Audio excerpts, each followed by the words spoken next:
Guys, welcome to my channel. നമ്മൾ ഇന്നൊരു day ആണ്. എൻ്റെ ചാനൽ ആദ്യമായിട്ട് ആരെങ്കിലും കാണുന്നുണ്ടെങ്കിൽ ഒന്ന് സബ്സ്ക്രൈബ് ചെയ്യണേ. സബ്സ്ക്രൈബ് ചെയ്താൽ മാത്രം പോരാ, സൈഡിൽ ബെല്ലൊക്കെ അതിൽ ഓൾ വേണം ഞെക്കാൻ. അമ്മ ഇന്ന് മാന്ത മീൻ മുറിക്കുന്നുണ്ട്. ഇത് മാന്തയാണ്, കുഞ്ഞി മാന്തയാണ് നമ്മൾ മുറിക്കുന്നുണ്ട് ഗായ്സ്. പിന്നെ മുറിക്കുമ്പോഴേക്കും എല്ലാവരും വന്നിവിടെ ഇരിക്കുന്നുണ്ട്. ഇത് 3 ആളുണ്ട് അമ്മേൻ്റെ.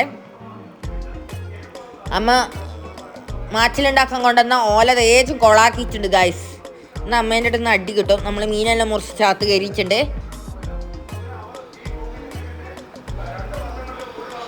പിന്നെ നമ്മളെ ഫ്രിഡ്ജ് നന്നായി ഗായ്സ്. അങ്ങനെ ഫ്രിഡ്ജ് നന്നായിട്ടുണ്ട്. പിന്നെ ഇത് രാവിലെ വെച്ച സാമ്പാറാണ്. ഇന്ന് ദോശയും സാമ്പാറായിരുന്നു. പിന്നെ നമ്മൾ മാന്തേന മുളീശം വെക്കുന്നുണ്ട്, കോവക്ക വറവുണ്ടാക്കുന്നുണ്ട്. അങ്ങനെ നമ്മൾ മുളീശം വെക്കുന്നുണ്ട്. ഉള്ളിയും തക്കാളിയും പച്ചമുളകും ഇഞ്ചിയും വെളുത്തുള്ളിയും എല്ലാം മുറിച്ച് പുളിവെള്ളം ഒഴിക്കുന്നുണ്ട്. പിന്നെ നമ്മൾ അതിലേക്ക് മഞ്ഞൾ പൊടിയും കാശ്മീരി മുളക് പൊടിയും പാകത്തിന് ഉപ്പും എല്ലാം ഇട്ടിച്ച് നമ്മൾ അടുപ്പത്ത് വെക്കുന്നുണ്ട്. പിന്നെ നമ്മൾ മാന്ത ഇടുന്നുണ്ട്. അങ്ങനെ നമ്മളെ മാന്തക്കറിയുടെ റെഡി ആയിട്ടുണ്ട്, മാന്ത മുളീശൻ. പിന്നെ നമ്മൾ ഉച്ചക്ക് ഊണ് കഴിക്കുന്നുണ്ട്. മാന്ത മുളീശനുണ്ട്, കോവക്ക വറവുണ്ട്, അച്ചാറുണ്ട്, സാമ്പാറുണ്ട്, ഇന്നലത്തെ ചെമ്മീൻ കറി ഉണ്ട്, ഒക്കെയുണ്ട് ഗൈസ്. നല്ലൊരു വീഡിയോ ആയിട്ട് നമുക്ക് വീണ്ടും കാണാം. Okay, by.